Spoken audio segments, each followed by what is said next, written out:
Welcome back to our Pylor Nursing tutorial YouTube channel. And then in this class I am going to explain in detail regarding Pyloric Stenosis. First we will see the meaning. What is Pyloric Stenosis? Pyloric and then stenosis. Here pyloric means here it is a canal, pyloric canal of the stomach.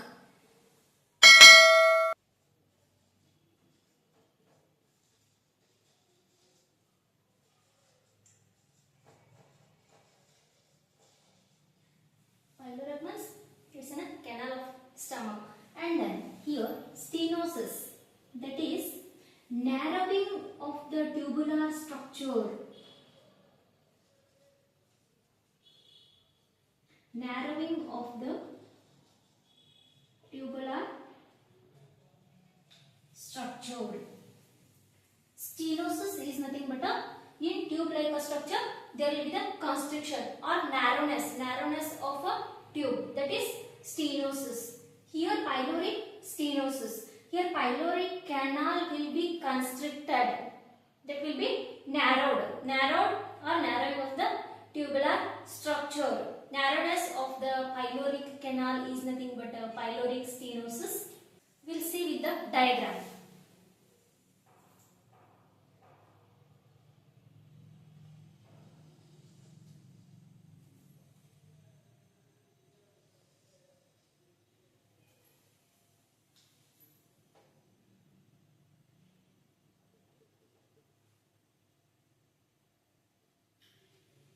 Here it is esophagus,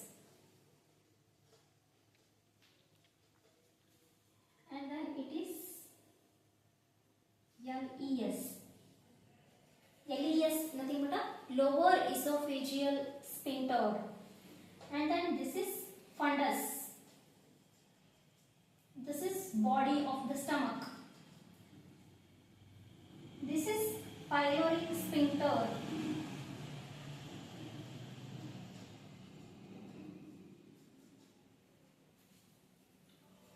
And then this is the greater curvature.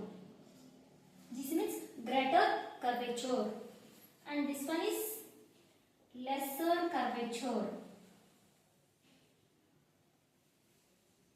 Here it is present, that is pyloric sphincter. This one is the pyloric sphincter. Here what happens?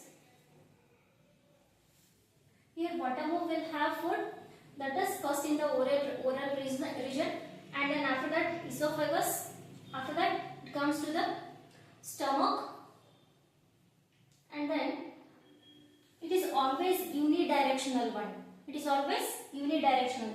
There is no flow back.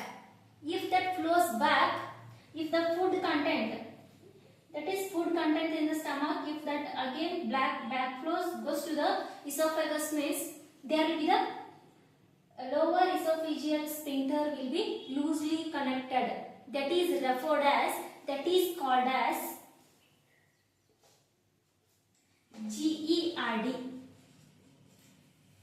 gastroesophageal reflux disorder. I will talk about it later in the next class.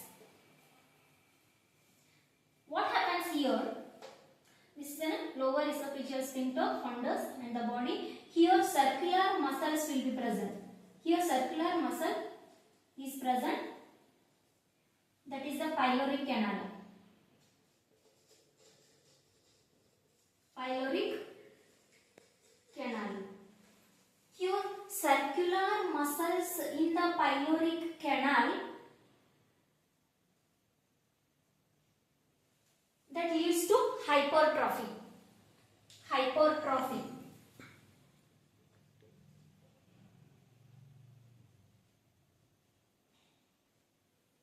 What do I mean by hypertrophy? Hypertrophy is nothing but there will be the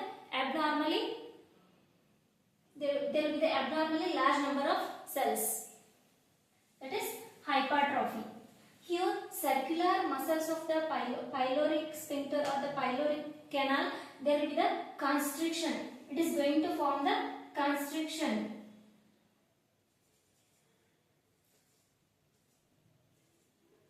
That's what here circular muscle hypertrophy takes place.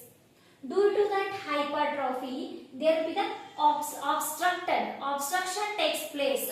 That food, whatever that food content in the stomach body, in the body of the stomach, that will not flows down. That will not go down because of the hypertrophy of circular muscles in the pyloric canal.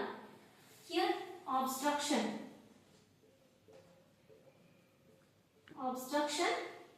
Due to that obstruction, that whatever food content that does not enter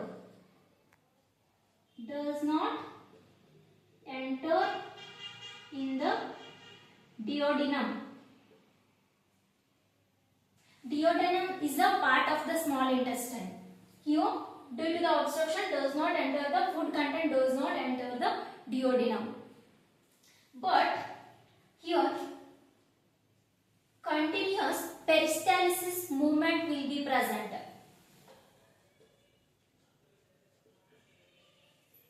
Peristalsis movement will be present. It is continuous. Continuous peristalsis movement will be there. Due to that continuation of peristalsis movement is like a wave-like motion. That is continuous peristalsis movement will be there. Due to that peristalsis movement, food content flow back. Here, due to the continuous peristalsis, food goes back. Backflow will be there. Whatever that stomach content, it goes backflow. Backflow, that is referred as, here what is regurgitation? Whatever that food content will be present in the body of the stomach, due to the continuous peristalsis movement, that food again goes back to the esophagus. That is regurgitation. Regurgitation, it is referred as projectile vomiting. Projectile vomiting. Here this is very important symptom of pyloric stenosis. Many times it is asked in a competitive exams. That is projectile vomiting we can see only in the pyloric stenosis. Next we'll see the definition of this one, pyloric stenosis. Here the pyloric stenosis is characterized by hypertrophy in circular muscle fibers of pyloric canal. As I have explained in the introductory part, that is, it is characterized by hypertrophy. Hypertrophy in the sense there is an abnormal enlargement in the number of cells. That is hypertrophy in circular muscle fibers. In the circular muscle fibers that is present in the pyloric canal. This is all about the definition of pyloric stenosis. That pyloric canal will be narrowed one. That is pyloric stenosis. Why it is narrowed? Due to the hypertrophy of the circular muscle fibers. And then next we will see the causes. Causes of pyloric stenosis. What are the causes for pyloric stenosis? Here first exact cause is unknown. Exact cause is not known, and then maybe it may be by the genes, that is genetic factor, and the uses of NSAIDs, that is non-steroidal anti-inflammatory drugs, and then gastric TB, that is gastric tuberculosis may be the reason for the pyloric stenosis, and then ingestion of corrosive substances. Corrosive means it's a destructive one. It may be compound or alkaline or metal, whatever it may be. Ingestion of corrosive substances. These are the causes for pyloric stenosis. Next we'll see the signs and symptoms of the disease pyloric stenosis. And then first one, there will be the projectile vomiting. It is non-bilous. non-bilous projectile vomiting, because there is a stomach content. It includes vomiting includes stomach content, but there is no bile. After passing through the pyloric canal, when it is enters into the duodenum, that time only bile is going to mix. But here that will not go. That is projectile vomiting, non-bilous projectile vomiting. There is no mix of bile content, but gastric content is there in the vomiting. Of course, there is a vomiting means there is dehydration, that is loss of water, and then malnutrition, metabolic alkalosis. There is much more HCl in the stomach. That is greater than 7.4. Greater pH. That is greater than 7.4. And then electrolyte imbalance. And then weight loss will be there. Failure to thrive. Here, the infant or the baby is going to fail to gain the weight according to their age. That is failure to thrive. And then irritability, lethargy and fatigue. Lethargy is nothing but a weakness, and then fatigue means tiredness, physical loss of strength. And then peristalsis, movement from left to right, epigastrium region. Here peristalsis movement occurs from left to right, epigastrium region. Here this is visible one. We can see this one. Peristalsis movement just after feeding. Just after feeding we can see. These are the 9 quadrants in the abdomen. Here peristalsis movement from the left to right epigastrium region. We can see it's a visible one just after feeding. These are all the signs and symptoms of pyloric stenosis. Next we'll see the diagnostic evaluations for the pyloric stenosis. First and foremost there will be the history collection and then physical examination. After that, USG, ultrasonography. Here they will come to know easily hypertrophy of the cells, circular muscle fibers, and then barium feeding.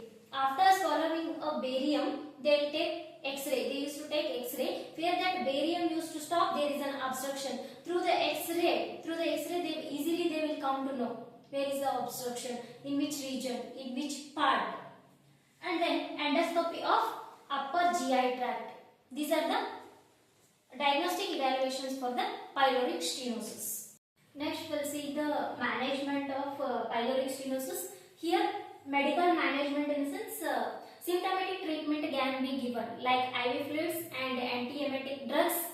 But here surgical thing is the main one. Surgical management is the main thing. This one medical management is temporary. Surgical management, pyloromytom means there will be the circular muscle fibers. Hypertrophic cells will be present. That one through the incision, making a small incision, they are going to remove that hypertrophic cells through the help of laparoscopy. This is a surgical management for pyloric stenosis. Thank you for watching this class. And then those who are watching this, please don't forget to subscribe and click the bell icon. In between, don't skip. If you skip, you will not get a link to understand the next topic or next this one thing. And then those who are watching, please like, share, comment and subscribe to my YouTube channel. Thank you everyone.